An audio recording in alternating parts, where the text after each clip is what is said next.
Oh, Lord, it's good to be here with you, my friend. Because today we're talking about something that honestly kept me up at night for years. I'm talking about fake friends. And trust me, I've got some battle scars from this one that I really wish I could have avoided. Imagine this. You're going through the absolute worst week of your life.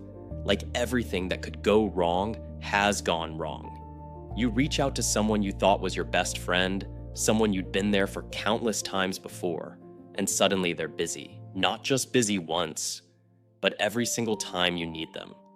And it hits you like a ton of bricks that maybe this friendship was never what you thought it was. I used to be terrible at spotting these red flags because I was so desperate to have people around me that I ignored everything screaming in my face. Looking back now, it's almost embarrassing how obvious some of these signs were, but when you're in it, when you really want to believe someone cares about you, your brain does this incredible thing where it just filters out all the crap you don't want to see. Let me tell you about this friend I had back in college, and I'm gonna call him Marcus because that's not his real name, but it sounds close enough. Marcus and I met freshman year, and we hit it off immediately, or at least I thought we did.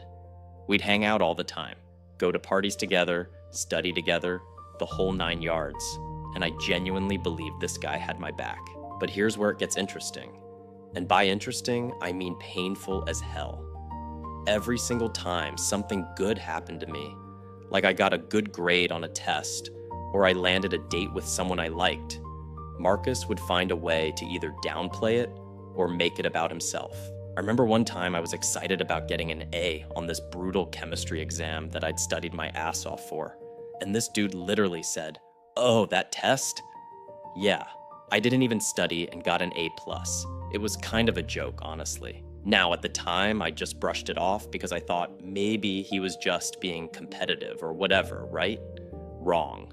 This was red flag number one staring me right in the face. And I completely missed it because I wanted so badly to believe that Marcus was my friend. The real kicker came during my sophomore year when my grandmother passed away, and I was absolutely devastated. She basically raised me, so losing her felt like losing a part of myself. And I reached out to Marcus because I thought he'd be there for me. You know what he said? He said, "Man, that sucks, but I've got this thing tonight that I can't miss. Maybe we can talk next week." Next week never came, by the way. He ghosted me for 3 weeks. And when he finally hit me up again, it was because he needed notes from a class he'd skipped. I sat there looking at that text message, and something in my brain finally clicked, like a switch flipped. And I realized I'd been making excuses for this guy's behavior for almost 2 years. This is what I learned the hard way, and I'm telling you this so you don't have to go through the same garbage I did. Fake friends have this pattern, and once you see it, you can't unsee it. They're only around when it's convenient for them, when they need something, or when being your friend makes them look good. Here's the first massive red flag: conditional support. Real friends show up whether you're winning or losing, but fake friends only celebrate with you when your success doesn't threaten theirs. They'll be your biggest cheerleader when you're doing okay, but the second you start doing better than them or achieving something they want, suddenly they're nowhere to be found, or they're finding ways to diminish what you've accomplished. I used to think I was being paranoid or insecure when I noticed this pattern, but after doing a ton of research and talking to a therapist, I found out this is actually a documented phenomenon. Fake friends struggle with something called comparisonitis, which I totally just made up that word, but you know what I mean. They can't genuinely be happy for you because they're too busy comparing their life to yours and feeling threatened. The second red flag that I completely missed with Marcus and about 5 other people in my life: the disappearing act when you actually need support. Notice how these people are always down to hang out when it's fun stuff, parties, concerts, whatever, but the moment you need emotional support or you're going through something heavy, they vanish like smoke. They'll hit you with the classic, "I'm so sorry, I'm just really bad with this kind of stuff," or "I don't know what to say," and then they'll change the subject or ghost you entirely. Here's what really gets me about this one. These same people will expect you to drop everything when they need support. I spent countless hours listening to Marcus complain about his relationships, his family, His existential crises, all of it. And I was there every single time. But the one time I needed him to just sit with me and listen, he couldn't be bothered.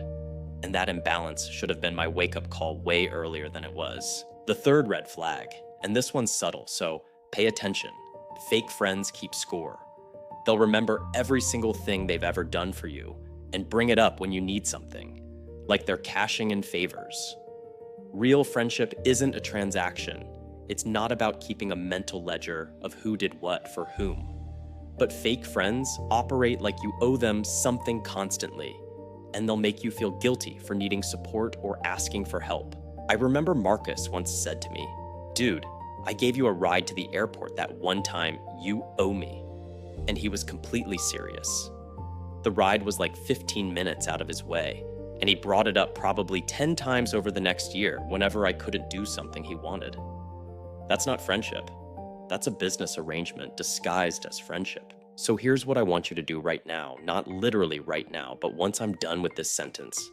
Think about your closest friends and ask yourself if any of these red flags are showing up. Are they only around when it's convenient? Do they disappear when you need real support? Do they keep score and make you feel like you're in debt to them? If you're answering yes to any of these questions, it might be time to have an honest conversation with yourself about whether this friendship is actually serving you or just draining you. The hard truth that took me years to accept is that some people aren't meant to be in your life long term, and that's okay. It doesn't make you a bad person for recognizing that someone isn't actually your friend, even if you've known them forever. What makes you strong is having the courage to see these red flags, acknowledge them, and make decisions that protect your peace and your energy. Okay, so after all that heavy stuff about fake friends, you're probably sitting there thinking, great, now I'm paranoid about everyone in my life. And honestly, that was me for like 6 months after I cut Marcus out. I went through this phase where I didn't trust anyone, and I was convinced that every single person in my life was secretly using me or waiting to bail when things got tough. But here's where the story gets better, I promise. During that whole cynical phase, I met someone who completely changed how I understood friendship.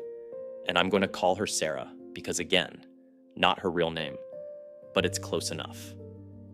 Sarah came into my life at the absolute worst time, like I was in full hermit mode, didn't want to meet new people, didn't want to trust anyone, and she just kind of forced her way into my world in the most annoying and wonderful way possible.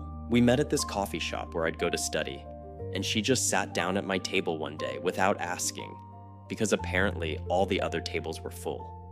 I was ready to be irritated about it, had my headphones in and everything, giving off those strong, leave me alone vibes. But she didn't care. She started talking to me about the book I was reading, and instead of that surface level, "Oh, cool, what's it about" nonsense, she actually knew the author and had read their other work, and we ended up talking for 3 hours. Now here's what made Sarah different from every fake friend I'd ever had, and this is important, so pay attention.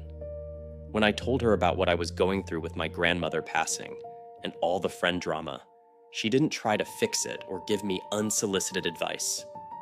She just listened, like really listened, and then she said something that stuck with me.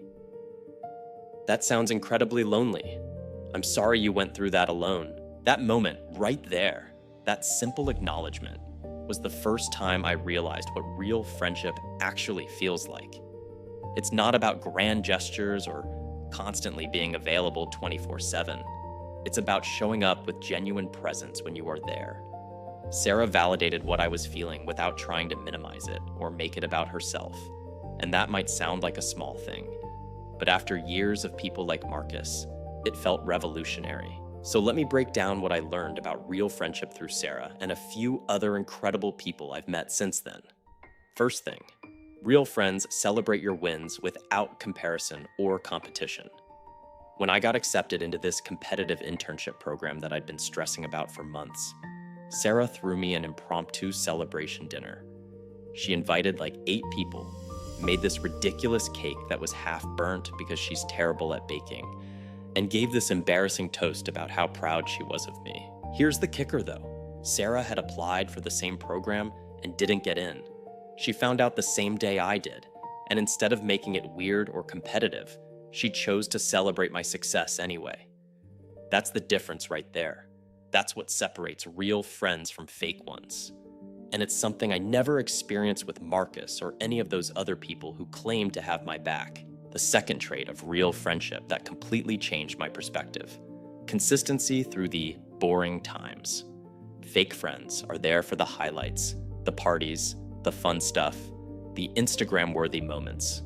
Real friends stick around during the mundane, regular, nothing special days, and they don't make you feel like you have to be entertaining or interesting to deserve their time. Sarah and I have this thing where we'll just sit in the same room doing completely separate activities, her working on her art projects, and me writing or studying, and we don't talk for hours. But there's this comfortable silence, this understanding that we're choosing to be in each other's presence even when nothing exciting is happening. And that's friendship in its purest form. No performance, no pressure, just existing together. And it's honestly one of my favorite things now. Third massive difference. Real friends show up during your disasters without keeping score. Remember how I talked about fake friends treating friendship like a transaction? Real friends do the opposite. They help because they want to, not because they're building up some favor bank to cash in later. When my car broke down at 2 a.m, about 45 minutes outside the city, Sarah drove out to get me without hesitation. And she's never once brought it up or made me feel like I owed her. I actually tried to thank her profusely the next day. Felt super guilty about it. And you know what she said? She said, "Dude, that's literally what friends do. Stop being weird about it." That response blew my mind because I was so used to people making me feel indebted to them for basic acts of friendship. Real friends don't weaponize their kindness or hang it over your head. They just do it and move on. Here's something else I discovered through these real friendships that I never had with fake friends. They call you out when you're wrong. Sarah has checked me multiple times when I was being unreasonable or making bad decisions. And instead of getting defensive like I used to with criticism, I actually listen because I know it's coming from a place of genuine care. Fake friends either don't care enough to say anything, or they agree with everything you say because they don't want conflict. I remember when I was dating this person who was clearly not good for me, like everyone could see it except me. And Sarah sat me down and had this uncomfortable conversation about the red flags she was seeing. She didn't judge me or make me feel stupid. She just expressed concern and then said, "I'll support whatever you decide, but I care about you too much to not say something." That's real friendship right there. Having the courage to have hard conversations because you actually care about the other person's well-being. The final thing that separates real friends from fake ones, and this is huge: reciprocity without resentment. Real friendships have a natural give and take, where sometimes you're the one providing support, and sometimes you're receiving it, but nobody's keeping track. There have been times when Sarah needed me more than I needed her, and times when I was leaning on her heavily, and it all balances out naturally without anyone feeling used or taken advantage of. So here's what I want you to take away from this. If you've been burned by fake friends like I was, don't let that close you off to the possibility of real connection. Real friends exist, they're out there. And once you know what to look for, once you understand the difference between authentic friendship and that surface level stuff, everything changes. Your life gets better. Not just your social life, but your entire life. Because you're surrounded by people who genuinely care about you and want to see you thrive. And if you're wondering whether someone in your life is a real friend or a fake one, ask yourself this: do they show up consistently? Do they celebrate you without comparison? Do they stick around during the boring times? If the answer is yes, hold on to that person. If the answer is no, maybe it's time to reevaluate that relationship. And I know that's scary, but you deserve friends who actually give a damn about you.